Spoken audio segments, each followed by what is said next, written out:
If you ask me today what images come to mind when I think of Nicaragua, I would say beaches, volcanoes, majestic views, and a tropical climate with exquisite cuisine. Nicaragua is a land with so much to offer and so charming, which unfortunately has also been overshadowed by a turbulent history. After decades of dictatorships and revolutions, its people have been plagued with famine, wars, and military drafts, which ultimately was the major catalyst for many families to be forced to exile during the 80s.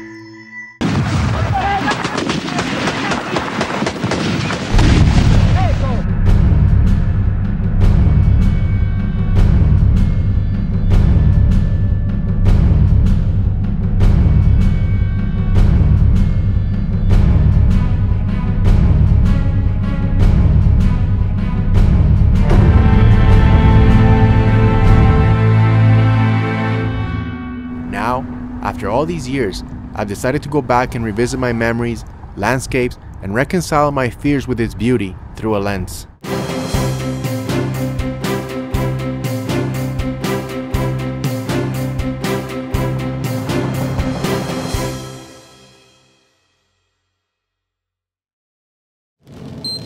The trip began with a visit to the island of Ometepe. Shortly before heading to the island, we were notified of massive mudslides due to heavy winter rain which had closed off several parts of the island, making it impossible to move around with anything short of an all-terrain vehicle. Despite the risks, we decided to take a chance and see how far we could get, as this would be our only chance to see this very popular destination. After dodging tour guides trying to sell overpriced packages, we managed to make it on board the Che Guevara ferry for the hour-long ride from the mainland dock in Rivas to the island.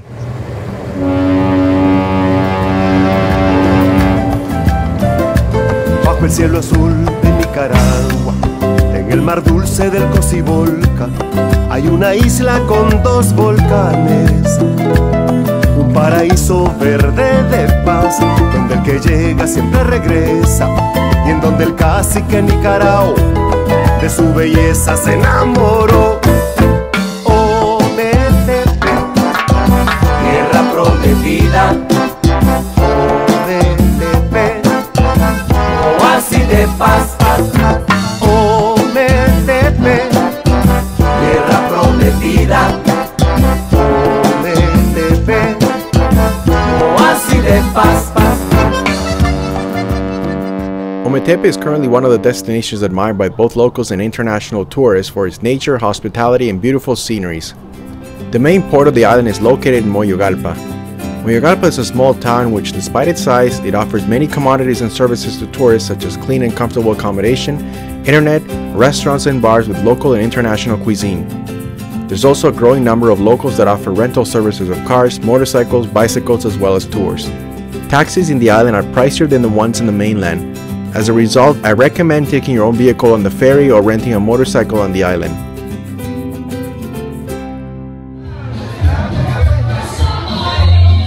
The first night we went out to check out the nightlife, we visited the only bar open in town.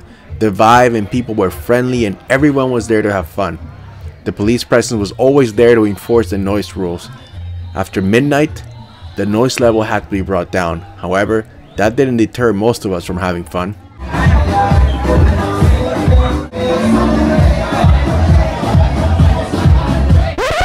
Unfortunately, there was a power outage. And so the night was called early at 2 a.m. as everyone eventually got tired of waiting for the party to start again.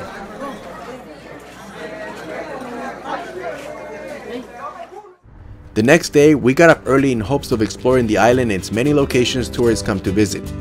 The plan was to cover as many locations as possible following the main road which runs along the perimeter of the island. Our final destination was scheduled to be Playa Santo Domingo. However, due to the heavy rains and flooding, we had to skip the first location and we moved on to Charco Verde. Charco Verde is a natural reserve with 2 beaches, a restaurant, and hiking trails. After grabbing our bikes, we began our designated trail and took in the magnificent views.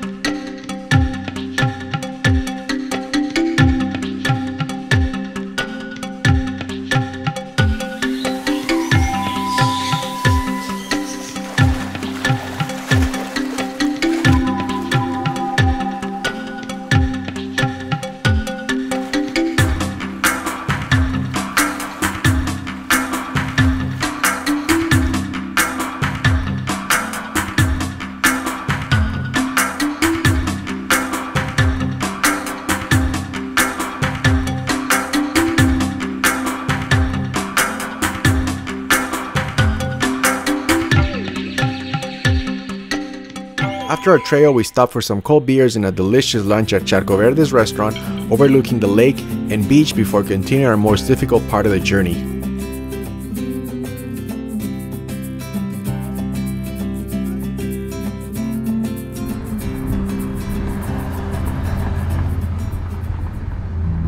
Access to many places was limited due to the heavy rain, which caused the main road to be covered in approximately 10 feet of volcanic rocks and mud.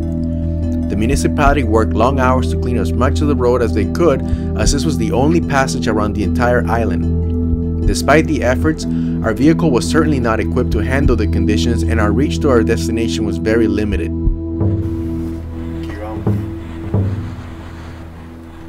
Dale que si hay otros lugares. Solo por ahí se pasa, ¿verdad? La única parte. Bueno, gracias.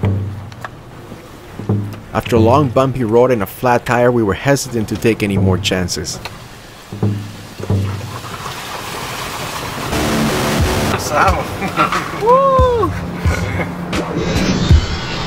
Finally, after a nerve-wracking trek, we made it to Ojo de Ometepe, or the Eye of Ometepe.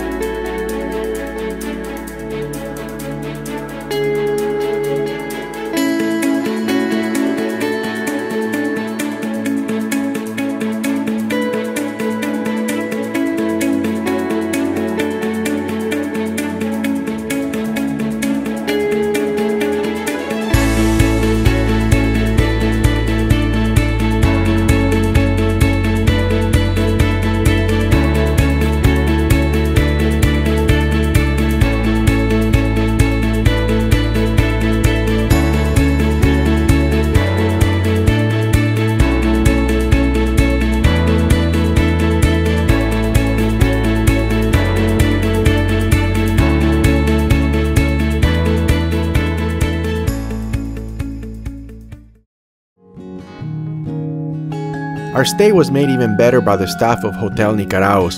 The accommodation and service was beyond our expectations, and we were glad to have stayed here. Ya tenemos 9 habitaciones para ofrecer, los precios vienen cómodos. Hay una habitación que es como un apartamento, prácticamente. Tiene su baño, sus cuartos, refrigeradora y una sala y una alcoba. Bueno, los lugares más cercanos son Punta Jesús María, que es muy bonito, Charco Verde, y por la noche visitar lo que es el pueblo. Los invitamos a que vengan acá a Isla de Ometepe, que visiten la naturaleza, los lugares turísticos y el Hotel Nicaragua, ya que aquí le podemos dar una buena atención y darle precios cómodos. Ometepe is everything I had hoped for and more. Despite the unforgiving weather, we were able to make the best of our stay and will no doubt return here soon. With the controversial construction of the Nicaragua Canal, which will run through the lake, will no doubt have consequences on the ecosystem. Many environmentalists believe it will be the end of Ometepe's haven for so many migrating species, as well as the pristine environment from which the locals benefit from. Only time will tell the fate of this beautiful gem. I feel very fortunate to have visited this place, which has yet to fall victim to tourism and progress.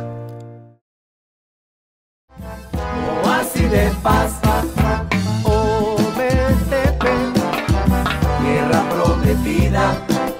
Ometepe, oasis de paz. Y nos vamos de Ometepe, pero pronto vamos a regresar a este oasis de paz.